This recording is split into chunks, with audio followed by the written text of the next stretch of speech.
When I opened the door to my house that afternoon, I never imagined my own daughter would be waiting for me, her eyes blazing with fury. Jennifer was standing in the middle of the living room, arms crossed, her face completely distorted. Beside her, Mark paced back and forth like a caged animal, cell phone in hand, the veins in his neck bulging with rage. They didn't even let me close the door. "Have you lost your mind?" Jennifer shouted, advancing toward me with furious steps. My husband nearly had a heart attack at the ATM. Her words bounced off the walls, filled with a venom I knew all too well, but this time, it no longer hurt me as it had before. Mark got closer, waving his phone in my face. "Where is the money, Eleanor?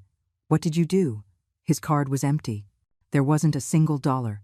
His voice was a desperate roar, as if something that belonged to him by right had been snatched away. But that money was mine. My pension, the fruit of 42 years working at the textile mill, getting up before sunrise, sacrificing my back and my knees. I set my purse down on the small entryway table with a calm that surprised even me. I changed my banking information, I said in a firm voice, looking both of them directly in the eye. Now my pension goes to a new card, one that only I control. The silence that followed was deafening.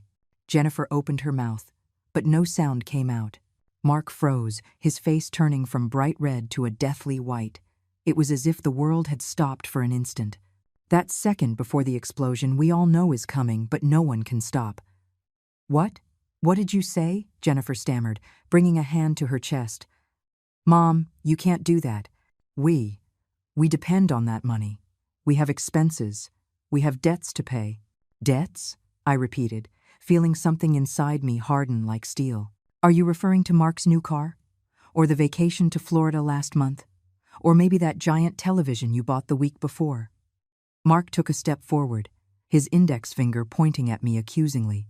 "You live in our house. You eat our food. It's the least you can do to contribute." His words were spat out, loaded with a contempt he no longer tried to hide. I felt a bitter laugh rise in my throat. "Our house. How funny that you call it that now, when the property deeds still have my late husband's name and mine on them. This house that we bought with so much effort, brick by brick, sacrifice after sacrifice, is now your house in my son-in-law's vocabulary." "This is my house, Mark," I said, with a voice I didn't recognize as my own, too firm, too sure. "You two came to live here 3 years ago, remember? When you lost your apartment because you couldn't pay the rent." Jennifer let out a choked cry, as if I had slapped her. "I can't believe you're talking to me like this. I'm your daughter, your only daughter. After everything we've done for you, this is how you repay us." Tears began to roll down her cheeks, but they were tears of rage, not sadness. I knew them well. I had seen them so many times when she didn't get what she wanted. "Everything you've done for me." The words came out colder than I intended. "Tell me, Jennifer, what exactly have you done for me?" she stammered, searching the air for arguments. We give you a roof over your head. We take care of you. You take care of me," I interrupted, feeling decades of silence breaking inside me like a burst dam. "Do you take care of me when you wake me up at 6 in the morning to make breakfast? When I have to wash your clothes, iron Mark's shirts, clean the bathroom you dirty? Is that taking care of me?" Mark slammed his fist against the wall, making the wedding picture that had hung there for 45 years tremble. "You are an ungrateful, selfish old woman. Without us, you'd be rotting in some dead-end nursing home." His words should have hurt me. 6 months ago, they would have destroyed me. But today, after what I had lived through, after the humiliations I had swallowed in silence, after the nights spent crying in my room while they laughed in the living room, spending my $1,500 a month on their whims, those words bounced off me without causing any harm. "Maybe you're right," I said, picking up my purse again. "Maybe I am a selfish old woman, but this selfish old woman just got her freedom back." Jennifer collapsed onto the sofa, the same sofa I had paid for when theirs broke. Her hands trembled as she covered her face. "You can't do this to us, Mom. Please. Mark has medical treatments. I have. We have financial commitments. You're going to ruin us. I'm going to ruin you," I repeated slowly, letting each word settle in the thick air of the room. Isn't that ironic? For 3 years, you have lived off my pension.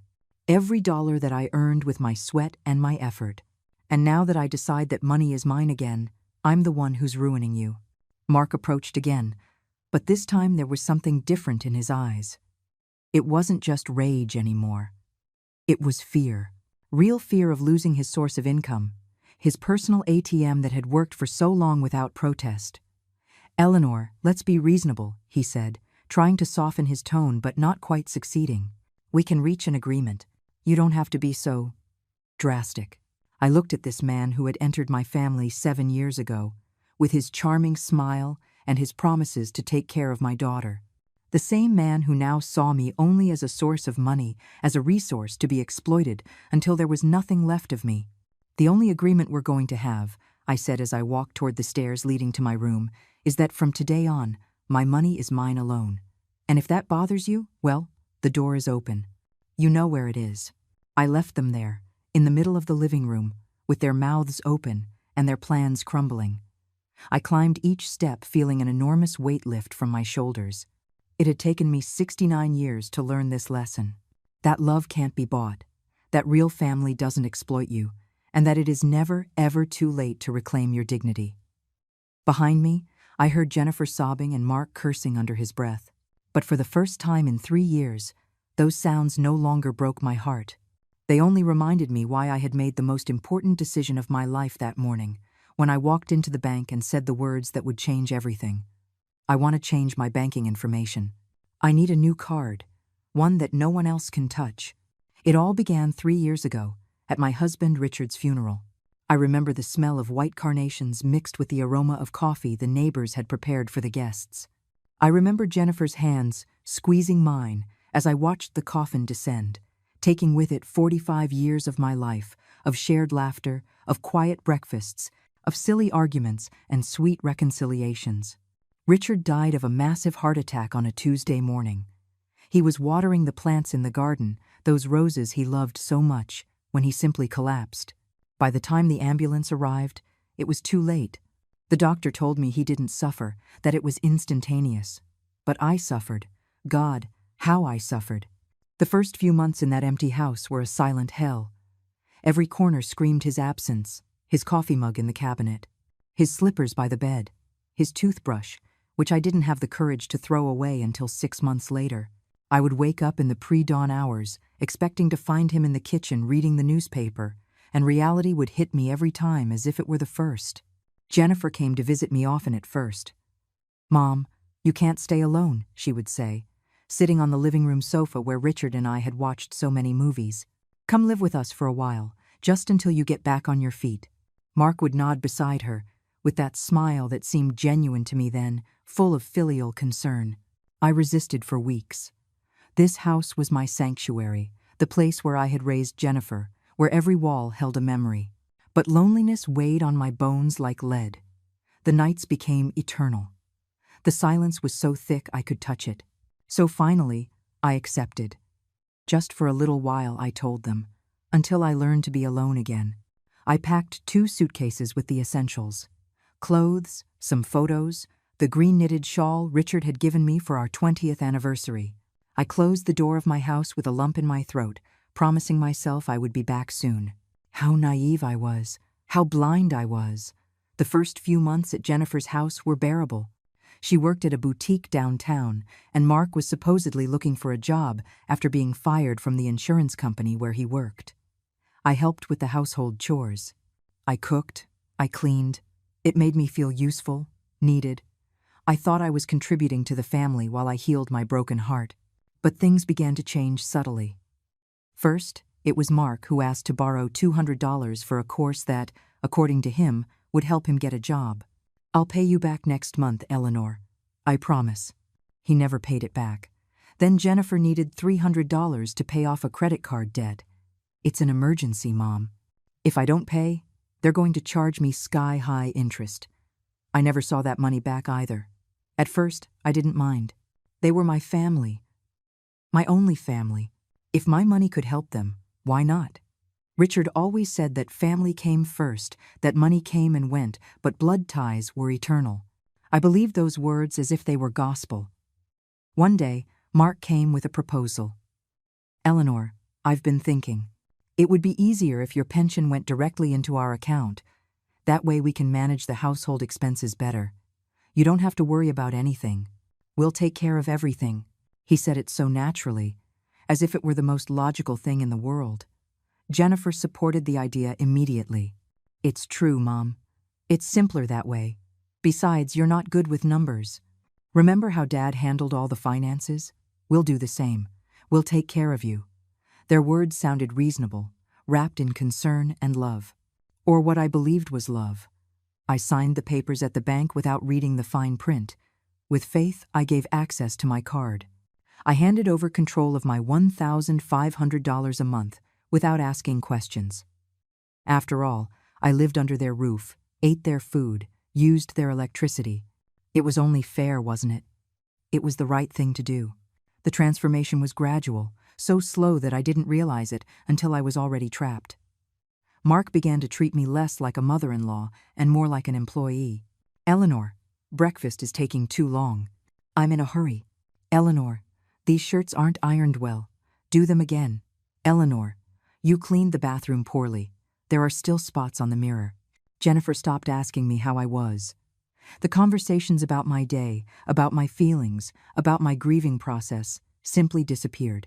Now we only talked about pending chores, groceries I needed to buy, meals I had to prepare. I had become a shadow in that house, a useful ghost who cooked, cleaned, and paid bills without complaining. On weekends, they would go out to expensive restaurants without inviting me. "It's just that those places are very noisy. Mom, at your age, you need rest," Jennifer would say while putting on a coral-colored dress that I knew had cost at least $300, dollars that came from my pension. I would stay home, eating leftovers, watching television in the small room they had assigned me at the back of the house. One day, I found a receipt forgotten on the kitchen table. It was from a jewelry store at the most exclusive mall in the city. Mark had bought Jennifer a gold necklace for $1,200. My heart sank. While I wore the same worn-out clothes from years ago, while I denied myself basic pleasures like a new book or a pastry from the bakery I liked, they were indulging in luxuries with my money. I started to pay more attention. The nights out. The new clothes that appeared in their closets every week. The sports car Mark bought with his savings, even though he hadn't worked a single day in 2 years. It all fit together like a macabre puzzle. My pension wasn't being used for household expenses. It was financing a lifestyle they couldn't afford on their own. I tried to talk to Jennifer one night while we were washing dishes. "Honey, I've been thinking that maybe I should go back to my house. Enough time has passed since your dad died. I need to learn to live alone." My hands trembled as I rinsed a plate. She looked at me with cold eyes, so different from the warm eyes of the little girl I had raised. "Go back to your house?" "Mom, don't be silly. That house is neglected. Besides, how are you going to live alone at your age? What if you fall? What if you get sick? Here you're safe. Here you're taken care of." But in her voice, there was no love. There was only calculation. That night I cried in my small room, hugging the pillow to muffle the sobs. I missed Richard with an intensity that split me in two.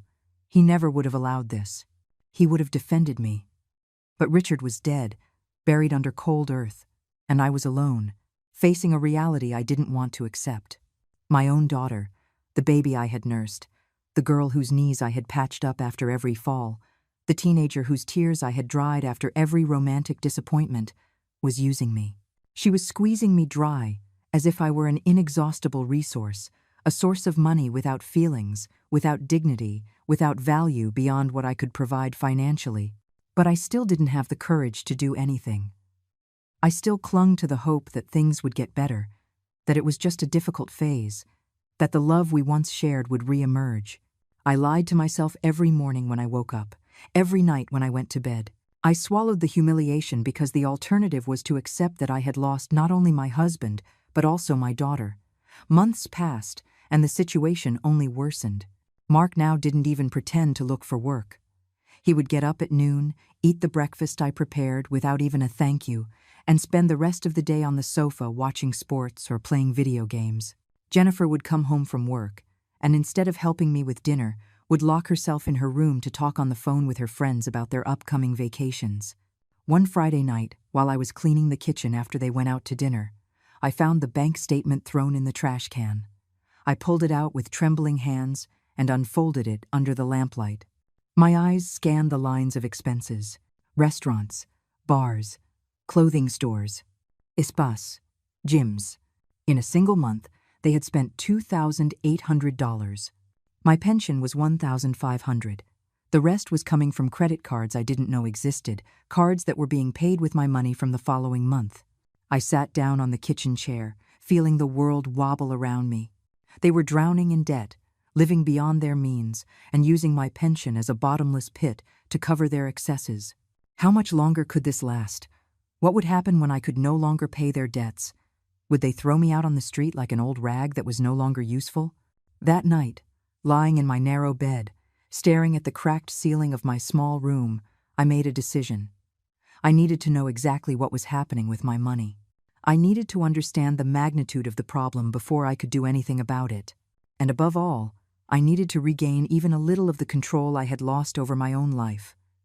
The next morning, I got up before dawn, as always. I made the coffee, set the breakfast table, cooked scrambled eggs and toast, all on autopilot, while my mind worked on a plan. I needed information. I needed proof. I needed to see with my own eyes the extent of the theft they were committing against me. When Jennifer and Mark got up, I had already made a decision. "I need to go to the bank today," I announced while pouring coffee. "I have to sort out some things with your father's account that I left pending." Mark looked up from his phone with an expression of instant alarm. "The bank? What do you need to go to the bank for? If you need something, I can go for you." His tone was too anxious, too controlling. "It's personal business," I replied firmly, surprising myself. "Documents I need to sign. Inheritance stuff." I lied without blinking, and the lie came out so naturally it almost scared me. Jennifer exchanged a worried glance with Mark. "Mom, I don't think it's a good idea for you to be out alone. Let me go with you. I get off work at 3. We can go together." But I knew that if she accompanied me, I would never get the answers I needed. "I'll go alone," I said, and in my voice, there was something new, something that made them back off slightly. At 10 in the morning. "Don't worry about me." I grabbed my purse and left the house before they could protest further. The bank was 20 minutes away by bus. During the ride, my heart beat so hard I thought all the passengers could hear it. What was I going to discover? Did I really want to know the truth? But it was too late to turn back. I had crossed an invisible line that morning, and there was no return. At the bank, a young executive named Sarah assisted me with a professional smile. "Good morning, ma'am. How can I help you?" Her eyes were kind, without judgment, and that gave me the courage I needed. "I need to see all the transactions on my account for the last 3 years," I said, my voice barely a whisper. "All the deposits and all the withdrawals. I want a complete statement." Sarah nodded and began typing on her computer. After a few minutes, the printer spit out page after page of information. When it finished, there was a stack of papers nearly 50 pages thick in front of me. "Would you like to review it here, or would you prefer to take it home?" she asked. "I'll review it here," I replied, taking the stack with hands that were barely trembling now. I sat in one of the chairs in the waiting area and began to read, and with every page I turned, I felt my heart grow smaller, harder, colder. The numbers didn't lie. In 3 years, they had spent more than $60,000 of my pension. $60,000. The money I had earned with 42 years of work, getting up before the sun, sacrificing my health, my knees that now creaked with every step, my back that ached every night. I saw withdrawals of $500 at electronic stores, $800 at luxury restaurants, $1,000 at a jewelry store, $2,000 at a travel agency, purchases and more purchases, luxuries and more luxuries. All paid for with my effort, with my pain, with my dignity. But the worst part wasn't the large expenses. The worst part was the small details that revealed the true nature of their betrayal. Withdrawals of $20 at bars at 2 in the morning, $50 at beauty salons every week, $150 on clothes every month. while I wore the same 3 worn-out dresses I had brought from my house, while I refused to buy the medication for my arthritis because I didn't want to be a burden, they paraded around in new clothes and perfect nails. Sarah approached after an hour, a concerned expression on her face. "Are you all right, ma'am? Can I get you a glass of water?" It was then I realized that tears were streaming down my cheeks without me even noticing. "I'm fine," I lied, drying my tears with the back of my hand. I need to know something. Is it possible to change the banking information for my account? To have my pension deposited into a new account, a card that only I have?" Sarah's eyes lit up with understanding. She had seen this before. I knew it from the way she nodded. "Of course it's possible, ma'am. And I can help you with that right now if you'd like. I just need you to show me your identification and sign a few forms." My hand moved to my purse almost of its own accord. "Yes," I said, and my voice sounded firmer than I felt. "Yes, I want to do it now. I want a new account, a new card, something that only I can touch." Sarah worked quickly and efficiently. She explained every step of the process, every form I signed. In less than an hour, I had a completely new account, with a card that would arrive at my address in 5 business days. My pension for the next month would be deposited directly there, in a place where Jennifer and Mark couldn't reach it. "Is there anything else I can do for you?" Sarah asked when we finished. There was something in her eyes, a mix of admiration and sadness, as if she understood exactly what was happening. "Yes," I said, surprising myself again. "I want extra copies of these statements, 3 complete sets. If I was going to do this, if I was going to get my life back, I needed to be prepared for what came next." I left the bank with my purse heavier, carrying not just the papers, but also a new determination. The sun was shining brighter than when I had entered, or maybe it was just that I could see it better now. For 3 years, I had lived in a fog of grief and manipulation. But that fog was dissipating, revealing an ugly but liberating truth. On the bus ride back, I hugged my purse to my chest and looked out the window. We passed the bakery where Richard used to buy me donuts on Sundays. We passed the park where Jennifer had learned to ride her bike. We passed the church where we had gotten married 45 years ago. All those memories, all those beautiful memories. And yet here I was, a 69-year-old woman, having to protect myself from my own daughter. When I got home, Jennifer was at work and Mark was snoring on the sofa, the television on showing some football game. I went up to my room quietly and hid the papers at the bottom of my suitcase, under the underwear and old socks. No one would look there. No one would think that I, the foolish old woman who let herself be manipulated, would have the cunning to hide evidence. I sat on my bed and looked around my small room. The peeling cream-colored walls, the window that overlooked the back alley, the tiny closet where my clothes barely fit. This wasn't a room for a beloved guest. It was a utility room, a place to store the maid who cooked, cleaned, and paid the bills. But in 5 days, when my new card arrived, everything would change. In 5 days, I would begin to reclaim not only my money, but something much more valuable. My dignity, my self-worth, my right to exist as more than just a source of income for people who had forgotten what it meant to love. The next 5 days were the longest of my life. Every morning, I woke up wondering if this would be the day the card arrived. Every time I heard the mailman, my heart leaped. But I had to act normal, not raise suspicion, continue being the submissive, obedient Eleanor they expected. Mark noticed something different about me on the 3rd day.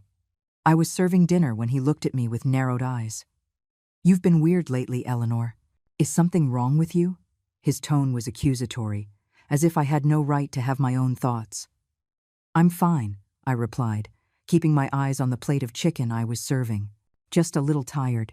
You know, old age." I let my shoulders slump a little more, my voice sound weaker. It was a role I had played for 3 years. A few more days wouldn't make a difference. Jennifer came home that night with shopping bags. Again, I recognized the logos of the expensive stores from the mall. "Mom, I need you to iron this lavender dress for tomorrow. I have an important dinner with some friends," she said, leaving the bags in my room as if it were the most natural thing in the world. I looked at that dress, which had probably cost $200 of my pension, and something inside me finally broke. Why don't you iron it?" The words slipped out before I could stop them. Jennifer turned to me, her eyes wide. "What did you say?" Her voice had a dangerous edge, the same tone she used as a teenager when she didn't get what she wanted. "Nothing," I hurried to say, hating myself for my cowardice but knowing I had to wait. Just 2 more days until the card arrived. 2 more days and I could stop pretending. "I'll iron it after I wash the dishes." The 4th day was when I almost ruined everything. I was cleaning Jennifer and Mark's room, something I did every week even though it killed my back, when I saw an open envelope on the desk. It was a statement for a credit card I didn't recognize. Curiosity got the better of prudence, and I pulled it out of the envelope. The balance was $15,000. $15,000 in debt on a card I had never seen. I reviewed the charges with trembling hands. Restaurants, trips, clothes, jewelry. A month at the beach they had taken last summer while I stayed home alone. The giant screen television in the living room, the new dining room furniture, everything had been bought on credit, and I knew exactly who was paying those credits each month. Or rather, trying to pay them. Because clearly, it wasn't enough. They were sinking into debt while draining my pension, and when my money was no longer enough, what would they do? Would they kick me out? Would they force me to sell my house to pay for their whims? I heard footsteps on the stairs and quickly put the envelope back where I had found it. Mark entered the room and found me dusting the nightstand with visibly shaking hands. "What are you doing in here?" he asked suspiciously. "Cleaning," I replied without looking at him. Like every Thursday, he stood in the doorway for a long, uncomfortable moment before grunting something unintelligible and leaving. I left that room with my heart pounding so hard I thought I was going to faint. It had been close, too close. On the 5th day, finally, the card arrived. I heard the mailman drop the mail in the mailbox around 11 in the morning. Jennifer was at work, and Mark had gone out to meet some friends, probably to spend more money they didn't have. I was alone. I ran to the door with an energy I hadn't felt in years. My hand was shaking so much I could barely open the mailbox. There it was, among the bills and junk mail, an official envelope from the bank, with my name on it. Just my name.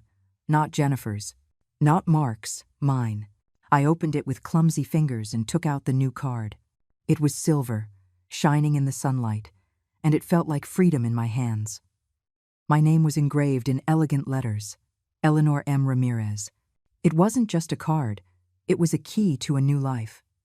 I put the envelope in my purse and went back inside the house.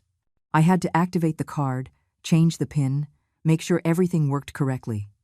I called the number that came in the instructions and followed each step meticulously. When the automated voice confirmed that my card was active and that my next pension deposit would arrive in 2 days, I felt a wave of relief so intense I had to sit down. 2 days. In 2 days. When Mark tried to withdraw money from the ATM, as he always did on the 1st of the month, there would be nothing. The account would be empty. And then would come the confrontation I had been postponing for 3 years. That night, Jennifer came home in a bad mood. She had had a tough day at the boutique, she said, although I suspected it had more to do with a customer returning something she had bought with my money. "Mom, what's for dinner?"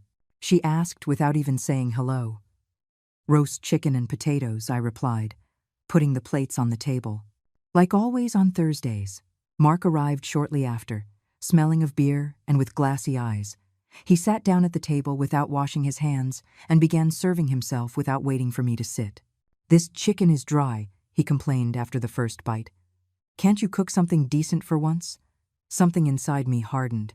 I looked at that plate of food I had prepared with ingredients bought with my money, on a stove I had paid for, in a house that was mine. "If you don't like it," I said in a voice I didn't recognize as my own, "you can cook for yourself tomorrow." The silence that followed was absolute. Jennifer stopped chewing and looked at me as if I had grown a second head. Mark dropped his fork with a metallic clatter against the plate. "What did you just say?" he asked in a dangerously low voice.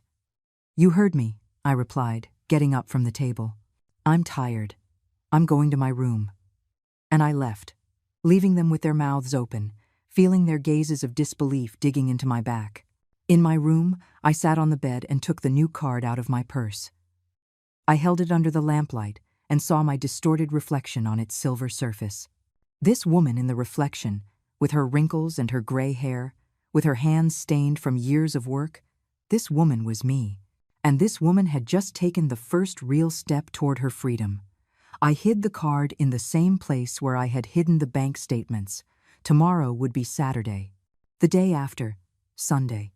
And on Monday, the first of the month, when my pension landed in the new account and not the old one, my real battle would begin. But this time, I wouldn't be fighting with empty hands. This time I would have something they had underestimated for far too long: my own will to survive. I went to bed that night with a mixture of fear and anticipation. I knew that what was coming would be ugly, painful, probably devastating. But I also knew that there was no other choice. I had reached the end of a road, and the only possible direction was forward, toward the light, toward freedom, even if the price was losing the only people I had left in this world. Because in the end, what value did those people have if they only saw me as a means to finance their lives? What kind of love was it that only existed as long as the money flowed? The time had come to find out if there was anything real left under all that greed, or if I had lost my daughter long before I was willing to admit. The weekend passed in a strange tension. Jennifer and Mark looked at me with suspicion, as if they knew something had changed but couldn't pinpoint exactly what. I continued with my usual routine: cooking, cleaning, washing their clothes, but there was a subtle difference in how I did it. I no longer apologized for everything. I no longer bowed my head when Mark grumbled his complaints. On Sunday night, while I was preparing dinner, I heard Mark talking on the phone in the living room. His voice was tense, nervous. "I'm telling you, I need that loan by tomorrow." "Yeah, I know. Look, my mother-in-law helps us out every month, but there's a delay this time. It's just a few days." He lied with such naturalness, it sickened me. He was already looking for other ways to get money, anticipating problems he didn't even know were coming. I barely slept that night. I tossed and turned in bed, staring at the ceiling, rehearsing in my mind what I would say when the time came. The words felt heavy on my tongue, years of accumulated silence finally waiting to come out. At 3 a.m, I got up and went to the kitchen to make myself a chamomile tea. I sat at the dark table, illuminated only by the light from the refrigerator, and held my mug with both hands. At this very table, Richard and I had shared thousands of breakfasts. At this table, I had helped Jennifer with her homework when she was a child. At this table, we had celebrated birthdays, Christmases, graduations. How had it come to this? At what point did love become a transaction?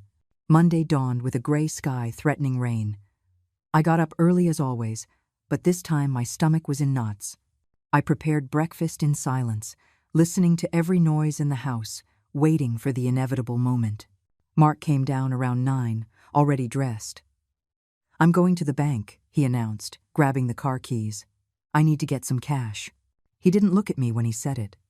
He never looked at me when he talked about money, as if I were just an object from which to extract resources. "Have a good day," I said in a neutral voice, although my heart was beating so hard I thought he could hear it. Mark left, slamming the door, and I stood motionless by the stove, counting the minutes. Jennifer was still sleeping.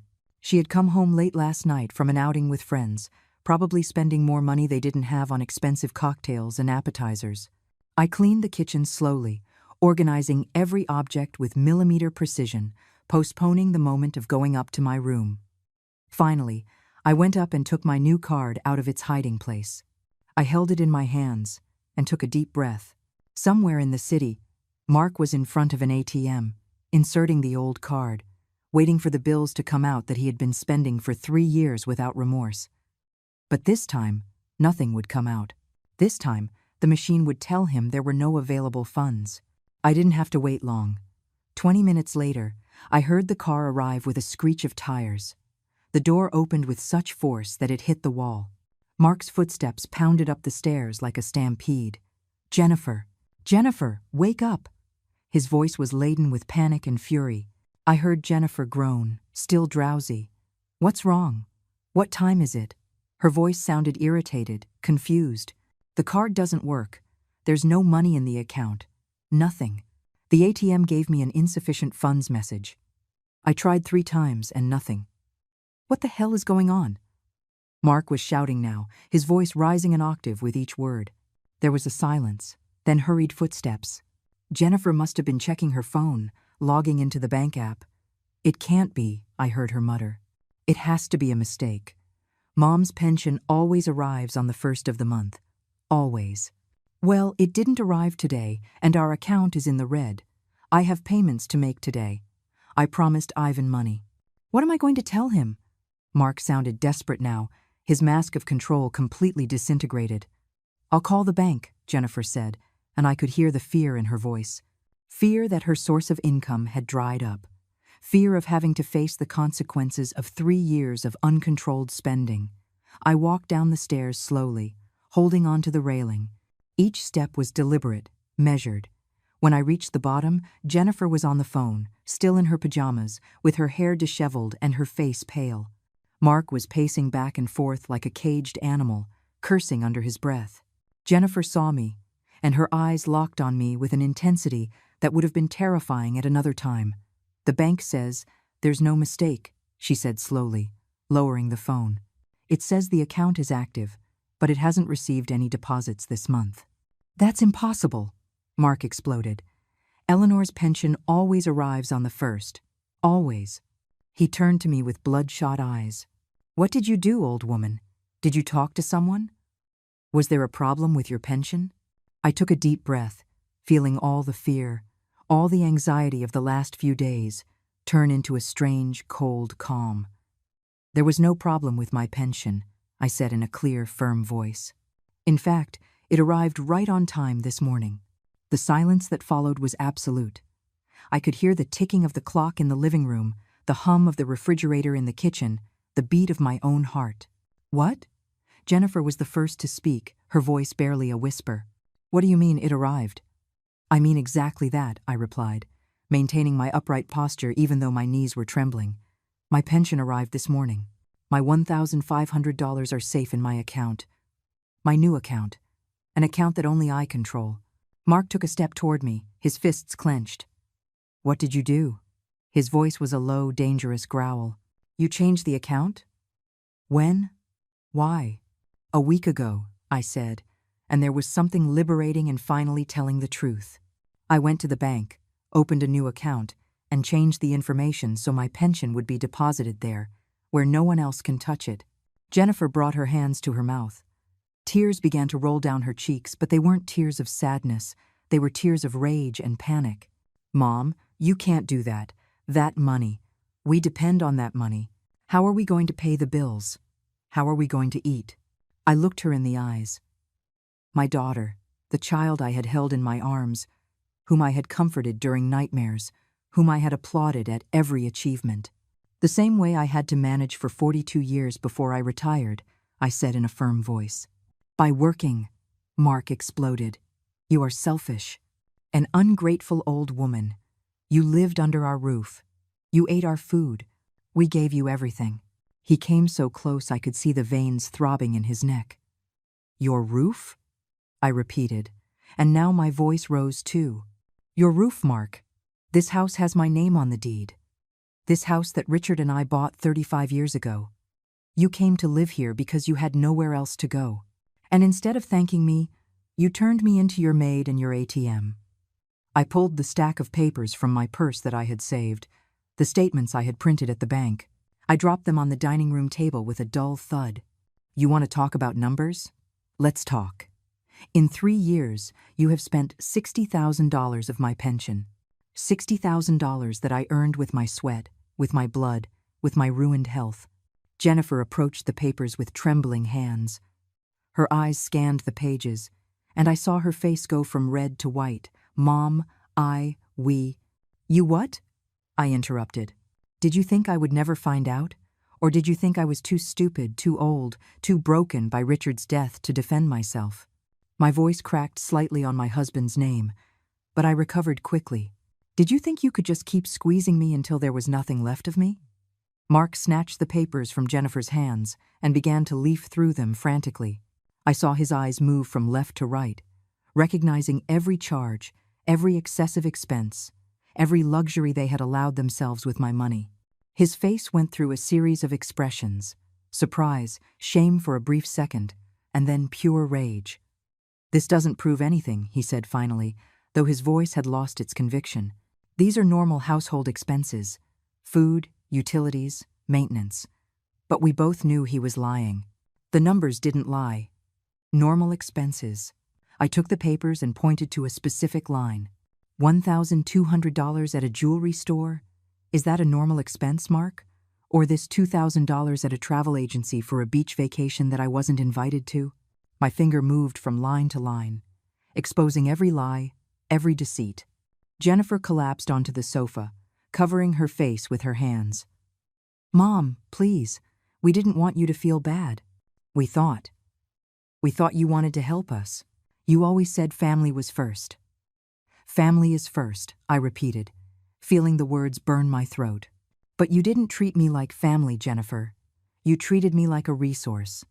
Like a source of money you could exploit without consequences." "You're exaggerating," Mark shouted, slamming his fist on the table. "We gave you a place to live. We gave you food. We gave you company." "You gave me a room the size of a closet," I said, feeling decades of pain concentrating in my chest. "You put me to work like a servant in my own house. You made me feel like I was a burden, that I should be grateful for the crumbs of affection you threw me. And all while you spent my money on luxuries I could never afford." Jennifer looked up, streams of ruined makeup staining her cheeks. "What are we supposed to do now, Mom? We have debts, commitments. We can't just live without your help." "It's not my help," I corrected her firmly. "It's my money, my pension, the fruit of 42 years of work that you and your husband have been systematically stealing." The word stealing hung in the air like an undeniable accusation. Mark took a threatening step toward me. "Be careful what you say, old woman. Stealing is a very strong word. You could get into trouble making accusations like that." "Are you threatening me?" I asked, and to my surprise, I felt no fear. I only felt a cold, calculated fury. "Because I have all these documents. I have proof of every dollar you took from my account without my explicit permission. I have the signature you made me put on those bank papers, telling me it was to simplify things." "You want to talk about legal trouble, Mark?"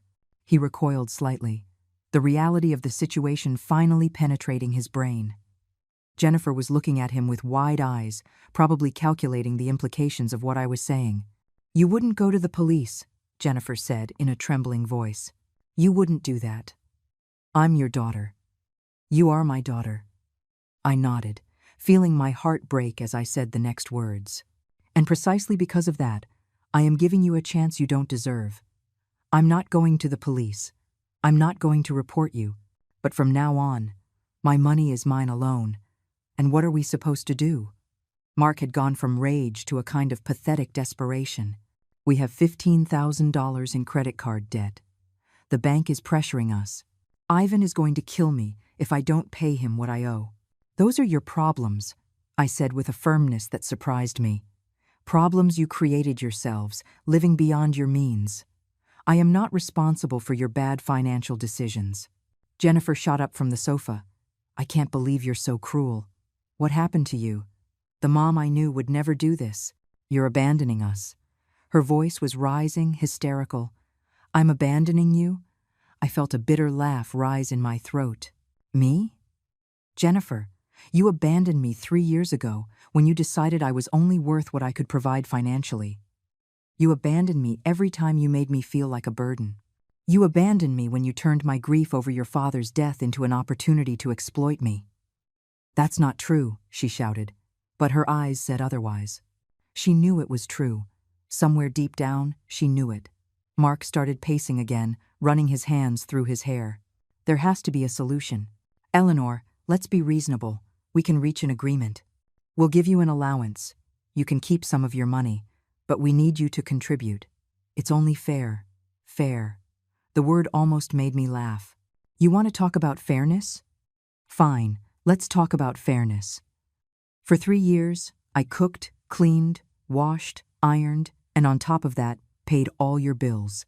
I did the work of a full-time maid without so much as a thank you. Do you know how much a full-time maid costs? Around $1,200 a month. Multiply that by 36 months, and that's $43,000 you owe me for my work." Jennifer opened her mouth to protest, but I continued, my voice gaining strength with each word. "Add that to the $60,000 of my pension that you spent, and you owe me over $100,000. So don't talk to me about fairness, Mark. Not when the only injustice here has been what you two did to me." The silence that followed was absolute. They were left without arguments, without defenses, naked before the truth I had just exposed. I saw Jennifer look at Mark, searching for support, but he was pale as a ghost. "So, what?" Jennifer finally asked in a small voice. "Are you going to kick us out of your house?" The question hung in the air. I had been waiting for them to ask it. "This is my house," I said slowly, "and you are welcome to stay if you want, but under my terms. You will pay rent. You will buy your own food. You will clean up your own messes. And you will not see a single dollar more of my pension." "Rent?" Mark almost choked on the word. "You're going to charge us rent? We're family." "Exactly," I replied. "And if you truly consider me family and not just a source of income, then there shouldn't be a problem with contributing equally to the household expenses." Jennifer started sobbing again, but this time the sobs sounded different, less manipulative, more genuine. "Mom, we can't pay rent. We can barely pay our debts." "Then I suggest Mark get a job," I said, not softening my words. "Or that you get a better one, or that you sell that sports car you bought last year. There are solutions, Jennifer. It's just that none of those solutions are me." Mark looked at me with pure hatred. "You are a bitter, selfish old woman. Your husband would be ashamed of you." The mention of Richard hit me like a physical punch. For a moment, the pain was so intense I almost recoiled. But then I thought of Richard, of the man he had been, of his values, of his integrity, and I knew exactly what he would have thought of this situation. "Richard would have been ashamed," I said, my voice trembling but firm, "but of you, of how you treated his wife, of how you took advantage of her grief, of how you turned her into a slave in her own home. Richard never would have allowed this." I turned around and started to climb the stairs to my room. "You have until the end of the month to decide," I said without looking back. "Either you pay $800 in rent and start behaving like respectful tenants, or you find another place to live." Behind me, I heard Jennifer collapse into sobs and Mark curse under his breath. I heard the sound of papers being thrown and something shattering against the floor. But I kept walking, step by step, until I reached my small room and closed the door behind me. I sat on my bed, shaking from head to toe. I had done it. I had finally done it. I had spoken all the truths I had been holding back for 3 years. And although my heart ached as if it had been ripped from my chest, I also felt something else. Something light and fragile, but undeniably real. I felt hope. The following days were a hell of Cold War. Jennifer and Mark barely spoke to me. They ate in silence when I was present, or they just locked themselves in their room with food they bought outside. The house felt like a minefield where any movement could set off an explosion. But I had made a decision, and I wasn't going to back down. For the first time in 3 years, I bought food just for myself. I kept my things on a separate shelf in the refrigerator with a note that said Eleanor. I felt ridiculous doing it, like a suspicious roommate, but it was necessary. I needed to establish boundaries that should have existed from the beginning. On the 3rd day after the confrontation, I heard Jennifer crying in her room. My maternal instinct urged me to go up, to comfort her, to fix things as I had always done. But I forced myself to stay seated in the kitchen, sipping my tea, reminding myself that comforting her now would be surrendering. It would be returning to the same old pattern where I gave in, and they won. Mark tried a different tactic on the 4th day. He came into the kitchen where I was making my lunch and sat at the table with a contrite expression. "Eleanor, we need to talk," he said in a tone that I suppose was meant to sound conciliatory. "Talk," I replied, without stopping my vegetable chopping for my salad. "Look, I know things got out of control. I admit it, but we're family. We should be able to resolve this in a civilized way." His words sounded rehearsed, as if he had practiced them in front of the mirror. "I am being civilized," I said, turning to look at him. "I gave you clear options: pay rent and contribute equally, or find another place. I don't see what's uncivilized about that.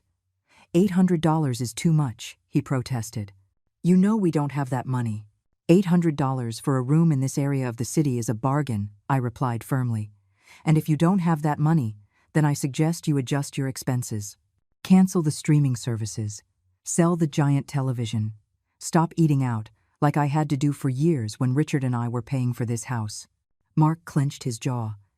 Jennifer is in a bad way. She cries all the time. She says you're rejecting her, that you don't love her anymore. Those words pierced me like knives, but I held my ground. I love my daughter. I will always love her. But loving someone doesn't mean you let them destroy you. It doesn't mean you let them use you until there's nothing left. She never meant to hurt you, Mark insisted, but even he seemed not to believe his own words.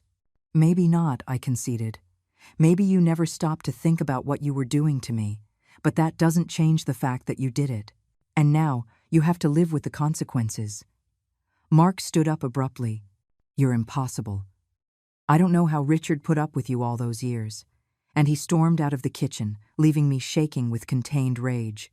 That night, while I was in my room reading, I heard a soft knock on my door. Mom? It was Jennifer's voice, small and broken. Can I come in? I hesitated for a moment before answering. Come in. Jennifer entered and stood by the door, wringing her hands nervously. Her eyes were swollen from crying, and her face was pale. For a moment, I saw the little girl she had been, scared and vulnerable, and my heart softened dangerously. What do you need? I asked, keeping my voice neutral. I wanted to apologize, she said, and the tears began to roll down her cheeks. You're right. About everything. Mark and we took advantage of you. We used you. And I'm so sorry. Mom, I'm really, truly sorry. I wanted to believe her. God, how I wanted to believe her.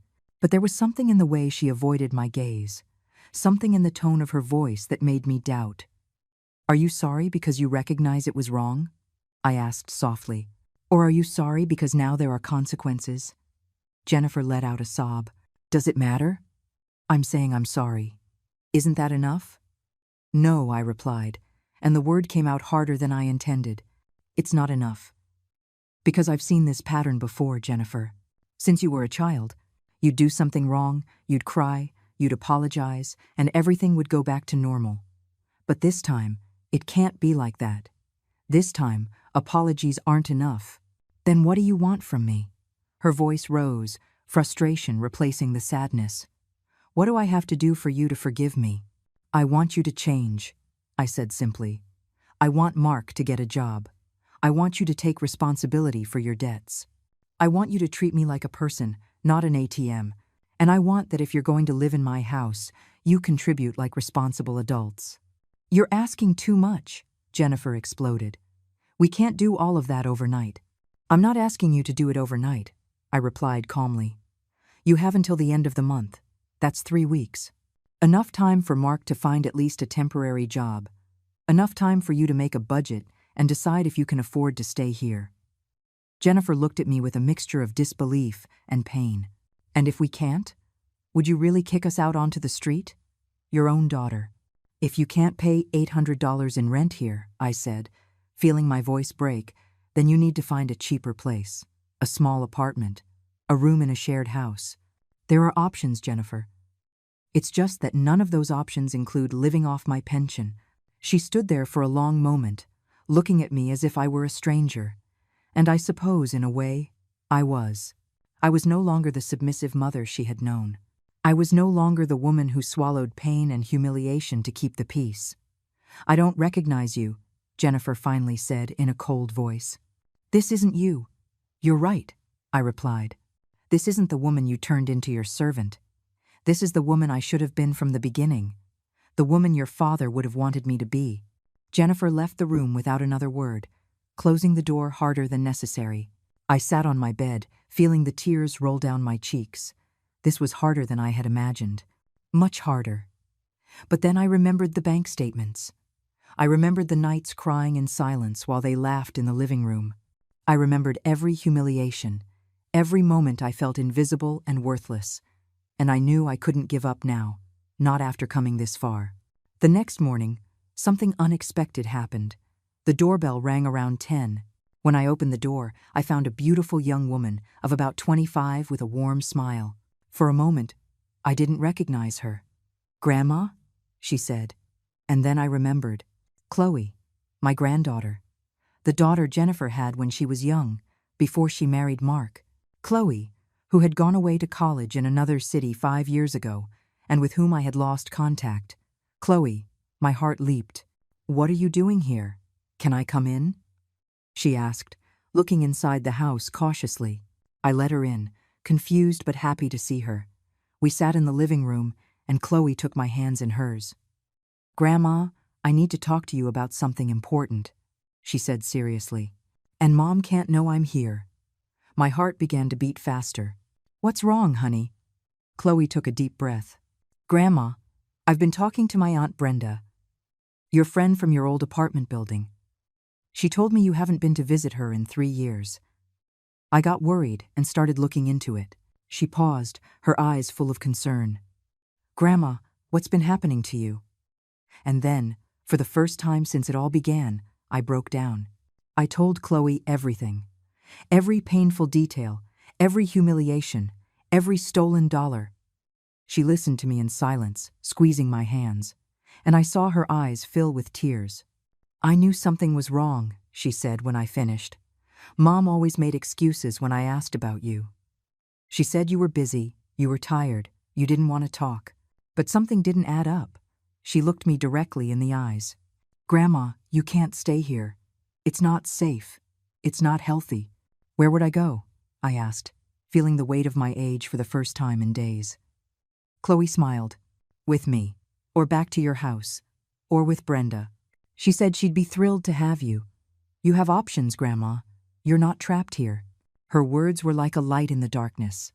I wasn't alone. I hadn't been alone all this time. There were people who truly cared about me. Not about my money, but about me. Chloe's visit changed everything. For the first time in 3 years, I felt like I had an ally, someone who saw me as a human being and not a resource. We spent the whole morning talking, planning, rebuilding the relationship that Jennifer had systematically sabotaged with her excuses and lies. "Mom always said you were too tired for visitors," Chloe told me sadly, "that your health was fragile and you needed rest." I believed her. "Grandma, I thought I was protecting you by not bothering you. I was never too tired for you," I told her, squeezing her hands. "Jennifer kept you away from me because she knew you would see what was really happening. You were always more observant, more critical of her decisions." Chloe nodded slowly. "I always had my doubts about Mark. From the day Mom introduced him to me, I didn't like something about him.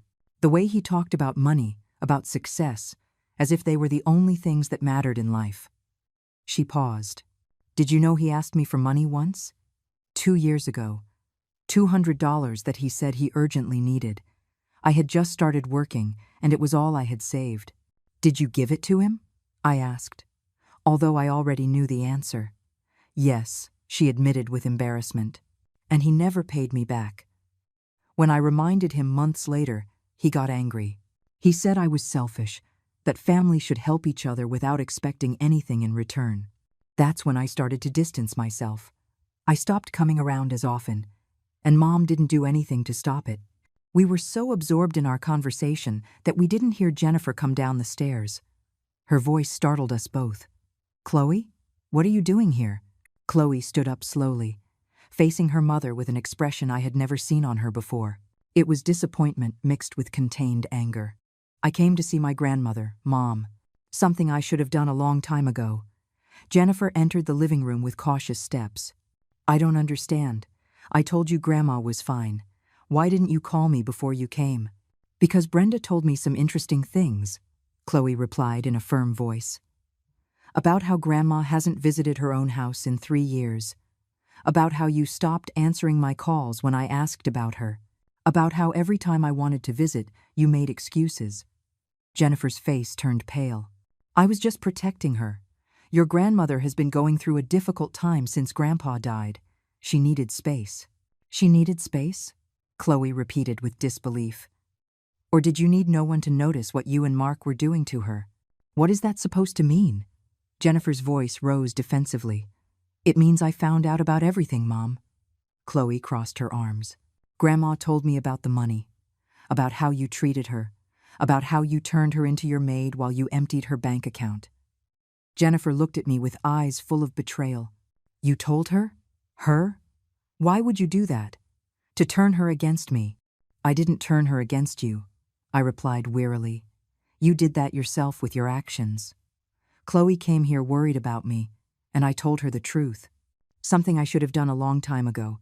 Mark appeared at that moment, still in his pajamas even though it was almost noon. What's all this shouting? He asked with irritation. Then he saw Chloe, and his expression changed. Oh, you. Yes, me, Chloe said coldly. The family member you two prefer to keep away. Now I understand why. Look, kid, Mark began in a condescending tone. You don't understand the whole situation. Your grandmother is confused, mixing things up. I am not confused, I intervened before Chloe could respond. And I have all the bank statements to prove every word I said. I got up and went to my room, returning with the copies I had saved. I gave them to Chloe. Read for yourself. Chloe took the papers and began to review them. I saw her eyes widen with every page, her jaw tighten, her hands begin to tremble slightly. When she finished, she looked at her mother with an expression I had never seen on her face. It was pure disgust. $60,000, she said in a trembling voice. In 3 years. Mom, how could you? She's your mother. She raised you alone after my biological father left. She worked 2 jobs to give you a good education. And this is how you repay her. You don't understand, Jennifer said, tears beginning to roll. We had debts, problems. She wanted to help. She wanted to help. Or you manipulated her into giving you access to her money? Chloe threw the papers on the table. I saw the charges, Mom. Expensive restaurants, jewelry, vacations, designer clothes. While Grandma lived in a room the size of a closet and wore the same worn-out clothes. Mark tried to intervene. Listen, Chloe, this is an adult matter. You don't need to get involved in. An adult matter? Chloe turned on him with fury. Financially exploiting a vulnerable elderly person is an adult matter? Do you know what that's called legally? Elder abuse. It's a crime. The silence that followed was heavy. I saw Jennifer and Mark exchange panicked glances. Chloe had said out loud what I had been too afraid to admit even to myself. What they had done to me wasn't just immoral. It was illegal. No one is going to involve the police, Jennifer said quickly. This is a family misunderstanding. We'll resolve it internally. Like you've been resolving it so far? Chloe asked sarcastically. Grandma, come with me, now. Pack your things. You're coming to my apartment. Chloe, no, Jennifer protested. You can't just take her. This is her house. Exactly, Chloe said. It's her house, not yours. And I think it's time for Grandma to decide who stays and who goes. All eyes turned to me. It was the moment of truth. The decision that would change everything. I could feel the weight of 3 years of pain, of humiliation, of forced silence pressing on my shoulders. Chloe is right, I said finally, my voice sounding stronger than I felt. This is my house, the house Richard and I bought together, the house where we raised Jennifer, and I think it's time for it to truly be my home again. Mom, no, Jennifer whispered. Please, don't do this. You have until the end of the month, I continued, ignoring her plea. As I already told you, you can stay if you pay rent and start contributing equally. Or you can find another place. But I am no longer going to be your source of income. Mark took a step toward me with clenched fists, but Chloe immediately stepped between us. Don't even think about it, she said in a dangerously low voice. Touch her, and I swear I'll call the police right now. Mark backed down, but his gaze was full of hatred. This is your fault, he spat at me. You brought this brat into our business. You destroyed this family. No, I said firmly. You destroyed this family when you decided I was worth more dead than alive. When you looked at me and saw only dollar signs instead of a person. When you turned my grief into your opportunity. Jennifer collapsed on the sofa, sobbing uncontrollably. Part of me wanted to comfort her, to hold her as I had thousands of times when she was a child. But another part, the new, stronger part that had awakened in the bank 2 weeks ago, held firm. Chloe took my arm gently. "Come on, Grandma. Let's go pack some of your things. You'll stay with me this week while we decide on the next steps." "I don't need to stay with you," I said, surprising myself. "This is my house. If anyone has to leave, it's them." Chloe smiled with pride. "That's the spirit, Grandma." I looked at Jennifer and Mark one last time. "You have 2 weeks," I said in a clear voice. "Start looking for jobs, make a budget, decide if you can stay under my conditions. Or pack your things and find another place. The decision is yours." I climbed the stairs with Chloe by my side, leaving behind Jennifer's sobs and Mark's muffled curses. With every step I took, I felt the weight of 3 years lifting from my shoulders. I didn't know what would come next. I didn't know if Jennifer and I could ever repair our relationship. But for the first time in a long time, I felt like I was walking forward instead of just surviving. In my room, Chloe helped me organize my few belongings. "I'm proud of you, Grandma," she said, folding my clothes. "I know this isn't easy. It's the hardest thing I've ever done in my life," I admitted, "but also the most necessary." 6 months later, I was sitting on the porch of my house, my real house, the one Richard and I had built together, drinking coffee and watching the sunrise. The garden that had been neglected for 3 years was now blooming again. I had replanted the roses Richard loved so much, and every morning their scent reminded me that life could be beautiful even after loss. Jennifer and Mark had left 2 weeks after my ultimatum. They didn't pay rent, they didn't really look for work, they just packed their things in the middle of the night and left without saying goodbye. I found a note on the kitchen table. "I hope you're happy alone," it said in Jennifer's tight handwriting. There was no signature, no goodbye. Just that one sentence full of bitterness. The first few days after they left were strange. The house felt too quiet, too big. I would wake up in the early hours expecting to hear their voices, their footsteps, even their complaints. But slowly, that silence transformed into peace. I learned to enjoy my mornings without rushing, my meals without criticism, my afternoons without demands. Chloe came to visit me every weekend. We cooked together, watched old movies, talked about everything and nothing. She would tell me about her job as a graphic designer, about her dreams of opening her own studio one day. I would tell her stories from when I was young, about her grandparents, about the life I had lived before getting lost in grief. Brenda also came back into my life.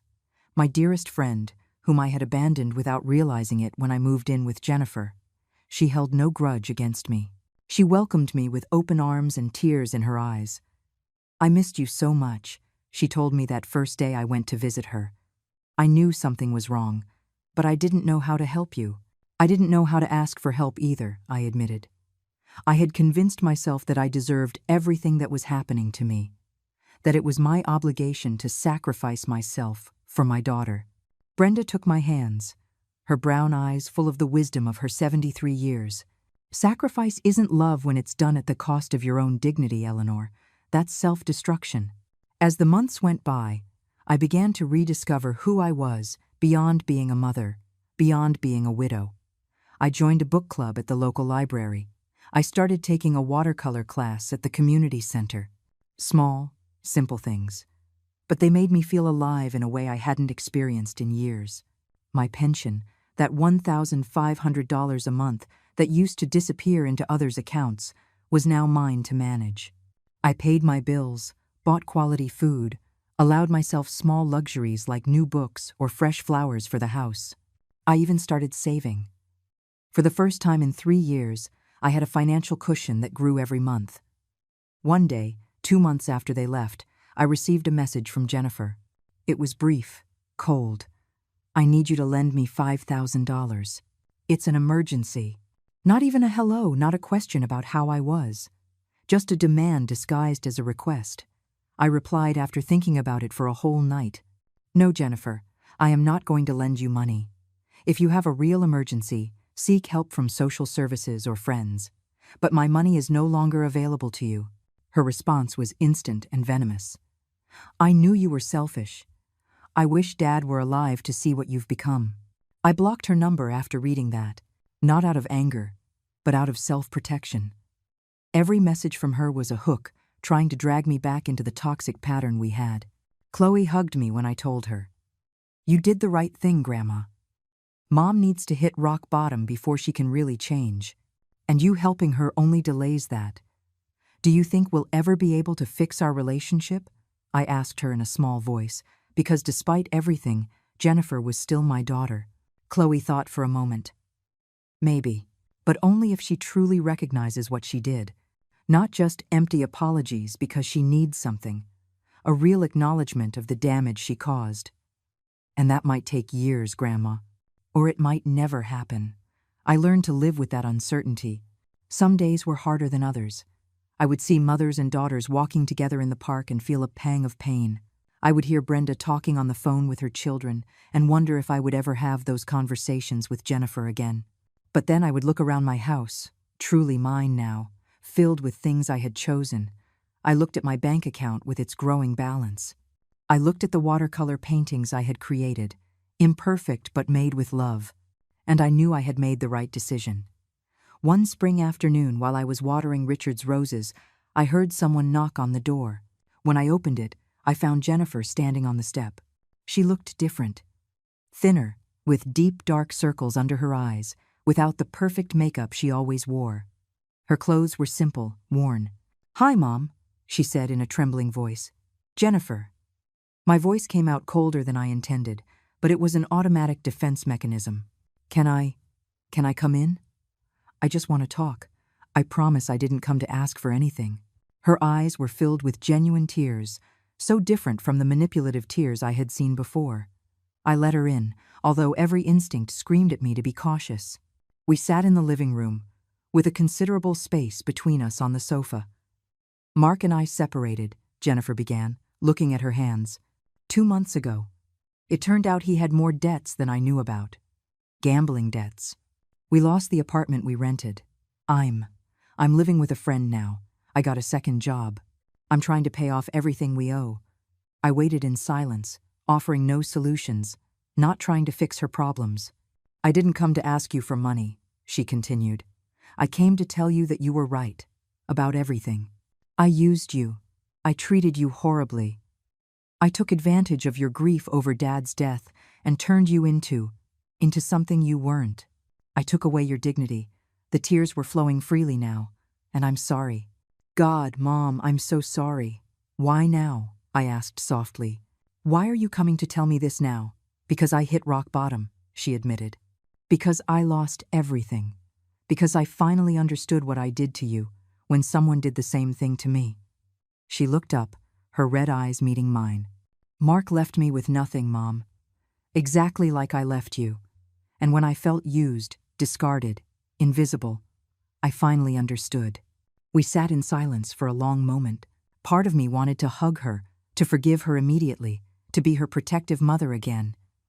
But the wiser part, the one that had fought so hard to emerge, knew that true forgiveness required more than words. "I appreciate your apology," I said finally. "I really do. But apologies are just the beginning, Jennifer. I need to see real change. I need time to heal. I need to know that you won't go back to seeing me as a solution to your problems." "I understand," she nodded. "I don't expect you to forgive me today. I just wanted you to know that I finally get it, and that I'm going to work on being better. Not for you, but for me." We talked for 2 hours that day. It was painful, honest, raw. I told her how I had felt during those 3 years. She told me about her own fears and weaknesses that had led her to justify her actions. We didn't end up as best friends. We didn't hug and promise that everything was fixed. But it was a start. When she left, I sat on my porch again, holding my now cold coffee. The sun was setting, painting the sky orange and pink. Richard's roses swayed gently in the breeze. I didn't know if Jennifer and I would ever get back what we had lost. I didn't know if she would really change, or if this was just another temporary pattern. But I did know one thing for certain. I had changed. I had found my voice, my value, my right to exist as more than just a means to others' ends. It had taken me 69 years to learn that self-love is not selfishness, that setting boundaries is not cruelty, that saying no when necessary is an act of survival, not meanness. I looked at my reflection in the window. I saw a woman with honestly earned wrinkles, with gray hair she no longer dyed to please others, with eyes that had cried but that now shone with something new. Freedom. "Richard," I whispered to the wind. I finally did it. I finally stood up for myself. And somewhere, in my most precious memories, I could hear his voice telling me what he had always said. "I'm proud of you, my love." I went into my house, my home, closed the door behind me, and smiled. Because today, I didn't need anyone's permission to live. Today, I didn't have to apologize for existing. Today, I was simply Eleanor, and that was more than enough.